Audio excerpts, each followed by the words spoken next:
Hi everyone, it's Giselle with another message for today, and I want to talk about people being scared to let things go in their twin flame connection. This seems to have come up with quite a few of my clients over the past few months, but especially weeks, especially as we are finding ourselves, during the festive period. It was making it a lot more difficult for them. And there's a distinct difference between releasing to the universe and the general kind of thoughts that come along with letting go. When you give up to God and the universe, it's giving over control, needing to micromanage everything, the struggle to try and physically put in so much effort, therefore keeping your fears active within yourself. Letting go does not mean letting them go in the way that you are fearing. The reason why people are afraid to let go is because they think that this person is never going to come back to them. They feel that they need to hold on to this person with all their might, because if they don't, this person's going to go and never come back. But you see, that's a fear-based activation within you. That's not a powerful, loving place to be in. People crave this physical contact, which is understandable. Obviously, all relationships up until this one has been all about communicating, seeing each other, interacting physically. What this journey activates is a trusting, a spiritual awakening, a spiritual coming together first and then reuniting physically once you have worked through all of your spiritual stuff. Excuse me. So the thing with letting go is to let go with a trusting that the universe will deliver to you everything that it is you're wanting. But if you're holding on so tightly, imagine that your connection with your beloved is a butterfly. If you take this butterfly and grasp it so tightly in your hands because you don't want it to fly away, it's going to suffocate. It's going to just be tied down. It's not going to have the freedom that it needs, and it's going to most likely die because of suffocation. Letting go does not mean never thinking about this person again, or, I don't know, harboring resentment and anger towards them in a way. Like most breakups, this is the misconception about the letting go, I think, is because we're used to breakups being so dramatic and so bad and so, I never want to see you again. People are likely to equate the letting go with kind of a breakup. Oh, I never speak to this person again? Well, they're never going to come back into my life. But that's not it.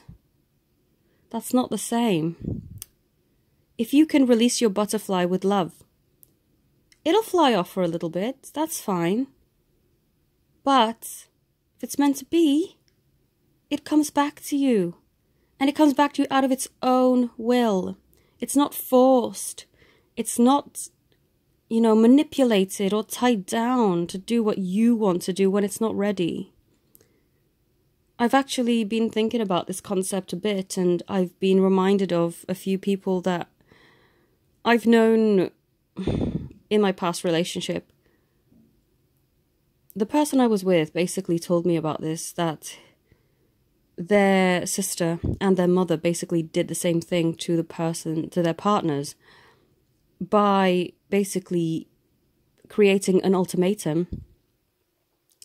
You either marry me or, I don't ever want to see you again kind of thing.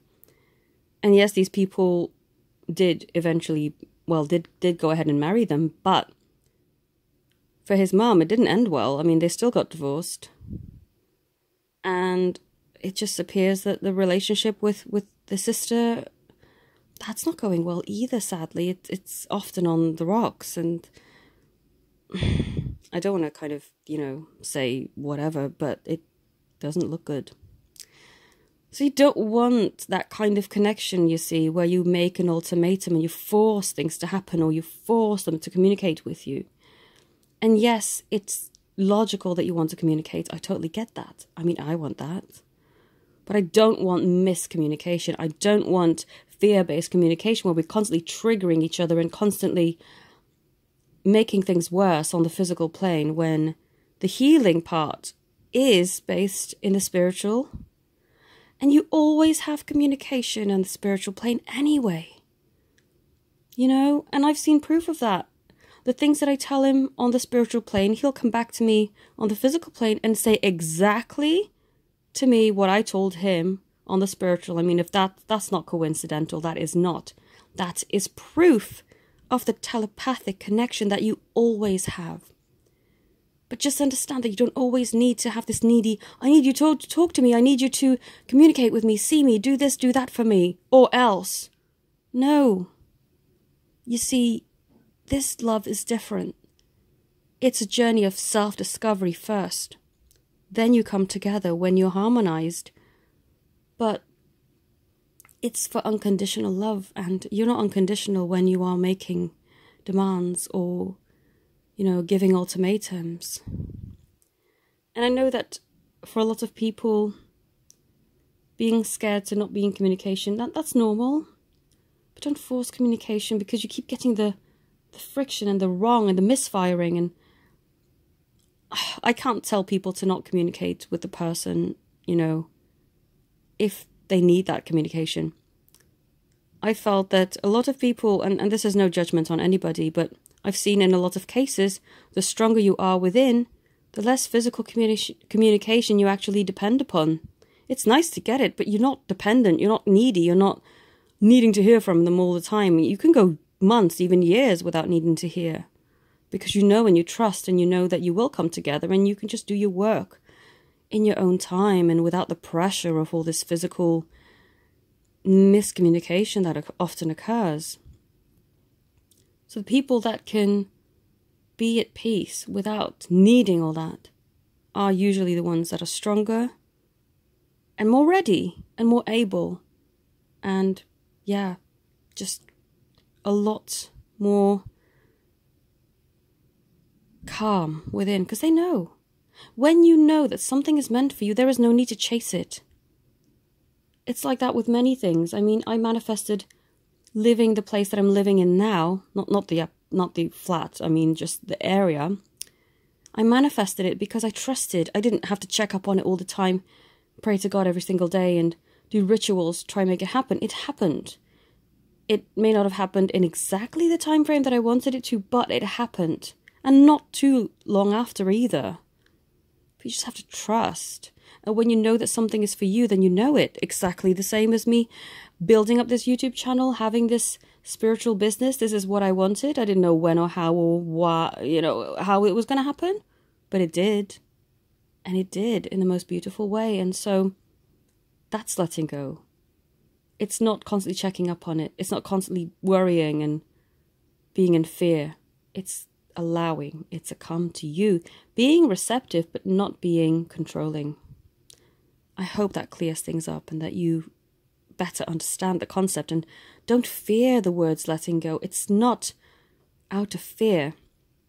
You hold on to your butterfly and suffocate it out of fear, but you release it in love and it comes back to you when it is meant to be. And you know when things are meant to be because your heart is your compass and your way back home, and you know exactly when things are meant to be. Just as I knew that with my false twin it wasn't to be, and I could feel it. I was in denial, and I was still fighting against it, but I knew it. So I hope this helps you. If you would like to connect with me for a personal reading, then please contact me. My details are in the description. My January sale is still going on as well if you want to take advantage of up to 33% off my my services, as my prices will be changing again in February. So do take advantage in the meantime if you wish to. I'm still catching up on readings, as you know, but I'm aiming to get them all done. The ones that have been ordered, to get them all done by the end of the week. And thank you all so very much for watching, and have a beautiful day. Namaste.